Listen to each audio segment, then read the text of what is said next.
What's up, guys? This is the Honest Outlaw here, and today we're going to be reviewing the Streamlight TLR7A Flex. Now that is a long name.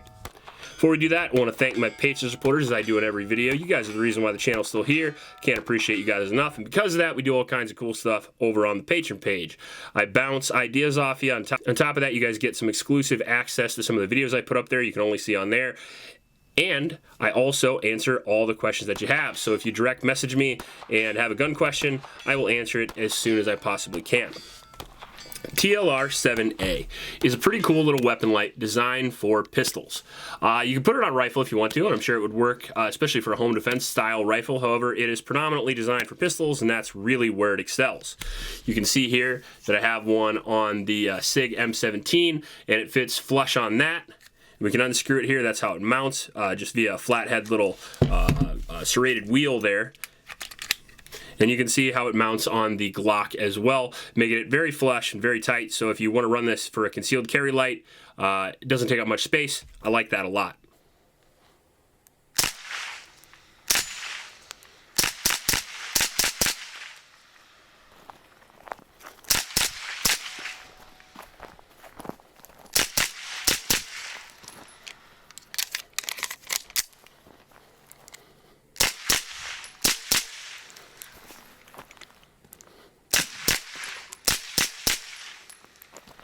On top of that, it has 500 lumens, 140 meter beam distance, which we did test, and I can confirm that 140, 150 yards, you can easily see with this light, which is pretty impressive.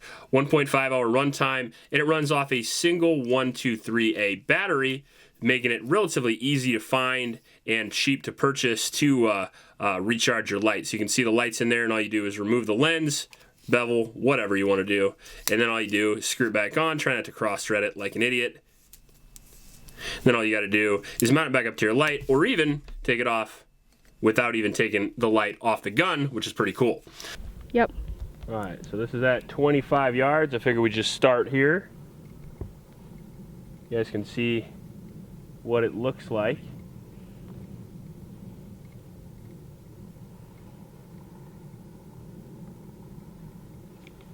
Dual TLR7s. You can see this one's the one we've been using the most. Battery's a little bit dead on it, and this one's a little bit brighter. This is at 50 yards. Everything is still completely visible, which is, I think, pretty impressive for a light that's 2.5 ounces, about 1.5 inches long. So overall, very bright out of this tiny light. I'd have no problem engaging any of those targets from here. Now we are at 80 yards. Everything is still easily visible. Obviously there's a little bit more flood than something like a X300 Ultra maybe, or even an Olight Valkyrie Pro. Both of those lights are a little bit more powerful than this one. This one's a little bit smaller though, so it's a trade-off. And we'll just see how many poles down we can see. You can see one which is about 40 yards away. Next one's about a little over 100, 150. About 200 yards I can see the distance in that pole, but not easily. I'd say the 140 meter throw advertised on the website is accurate. Now this is the M9A3. This is my probably my favorite Beretta, one of my favorite guns, honestly. It looks super cool, and on top of that, it runs really, really nice suppressed, and I can run it a long time without cleaning it, as you can see there, suppressed, and it doesn't have any failures, which I like. So what we did was we ran this light pretty late. I've been getting home late lately, and I didn't want to start smacking steel at 10, 11, 12, 1 o'clock in the morning. So we actually shot paper targets with this with the suppressor on, and nobody knows the wiser. So it's a good way to test the light while still feeling like you're in Call of Duty, and on top of that, it doesn't wake the neighbors either. So that was really nice. The TLR7A performed, in my opinion, very, very impressive. The difference between this and the standard TLR7, if you guys are wondering, the A series, B series, and the Flex series, is the different switches. So on this model here, this is the one we durability tested, and you can see that we have the high switches on there, which is the ones I prefer. The Flex series comes with a back piece here, and all you have to do is take this piece off via these screws, and you can put the low mount on if you want. I like the high mount, and the reason why I like the high mount is because you can use it as a gas pedal, which is really cool. And on top of that, I've seen some people use the inside of their thumb like that. Might want to screw the bevel all the way on, then the light will work. And what I've been doing is over-exaggerating the thumb, because I got the long thumbs, and I've been pressing with the bottom crook of my thumb there, and I can use the top portion as a gas pedal and still operate the light with the bottom portion, and it makes it extremely ergonomic. So this light went from essentially unusable with these standard TLR7 switches, in my opinion, to extremely usable with these switches. This is really well done. They did a couple of things here aside from make it easy to use. They made the press down, which I really like. I like that you press down because downward force on the light not only helps with that recoil control, but it doesn't move the gun off target either. A lot of times when you're pressing inward, like a Surefire or something like that, you can press the gun a little bit to the right or left, depending on what hand you're using. And with this light, you won't have to worry about that.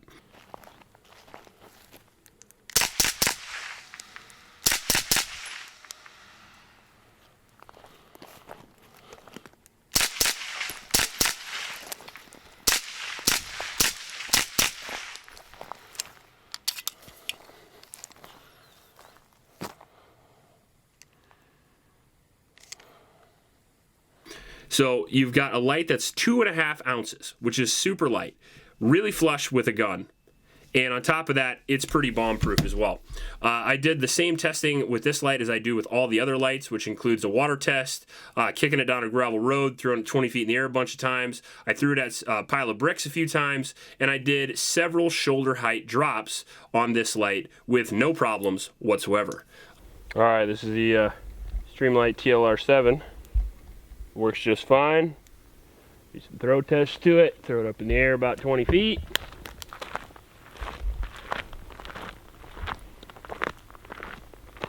Keep it around.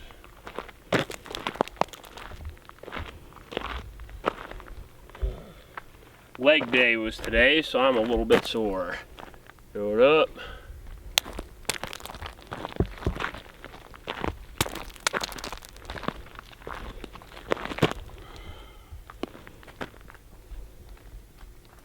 Works just fine, as I expected. Shoulder height drop on the concrete.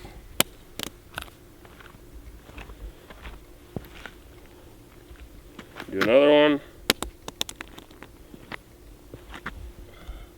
And one more. Right on the bezel. That right there is a pallet of bricks, which is good for testing flashlights.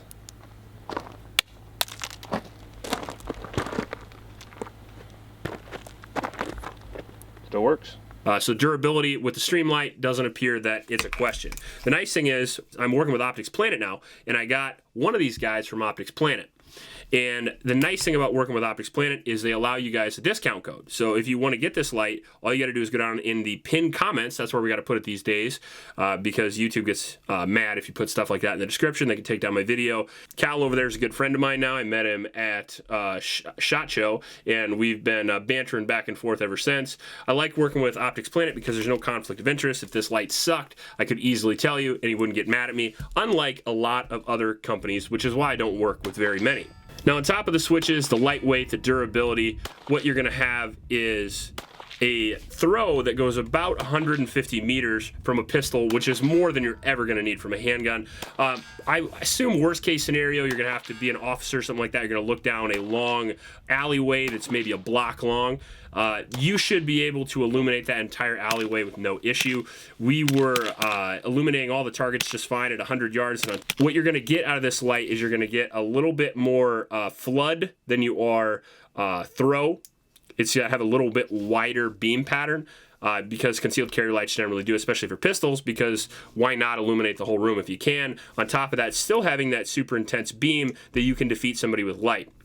If you're going to carry a weapon light on your gun, it's nice to have a high amount of lumens, like something like 500 at least, but you can actually eliminate a lot of threats just simply by putting a light on them. Now they can no longer see you, and you can move and shoot and whatever you have to do, and having a serious advantage on your side, blinding your opponent and defeating them with light. So I like that. Some of the cons to this light, it's not all perfect. In my opinion, are going to be the mounting system. So while we were out there testing, we did have one of these that I really thought was tight. Now you have to remember, for reviewing purposes, we don't Loctite stuff like this because I'm taking it off and putting it on a whole bunch of different guns. So if you want to make sure this thing doesn't fall off and you want to keep it on the gun for a long time, I would just honestly put a little bit of Loctite on this and make sure it doesn't come off, because we had one of these rattle loose on this gun right here, and it was this light right here, and it was very tight when we went out, and then throughout the course of shooting it did rattle and fall off.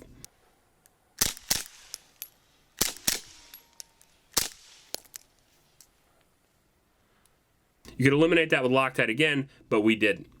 The other thing I don't like about it is it's not QD mounting, okay? So like, take an Olight or even the new Surefires, and you can click it right on your gun, no problem. This, you have to spin the little dial, and then you have to eventually get a little casing or a pocket knife or a screwdriver. It's not that big of a deal, but it certainly isn't easier to take on and off than some of the other products in its price point.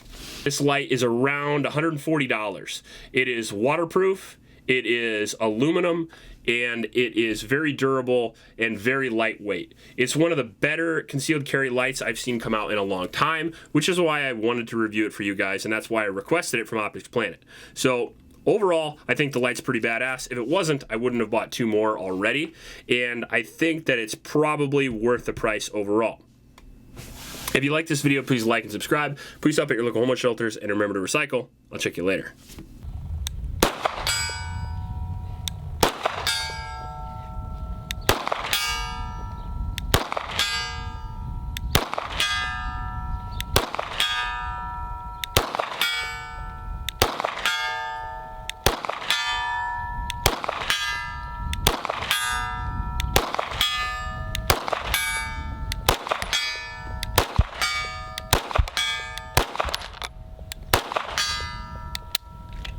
No lock back on the MBX mags. The Staccato C2 is the most accurate compact gun I've ever fired on this channel. Maybe it's just me, but honestly, I fire this better than the Wilson Combat EDC X9. I fire this better than a Glock, an M&P, anything. I'm shocked. Extremely impressive. Shoots it up close, it's really, really fast. At distance, it's extremely accurate. All thanks to that single action 1911 style trigger. Big ups to John Browning for creating that guy. Big ups.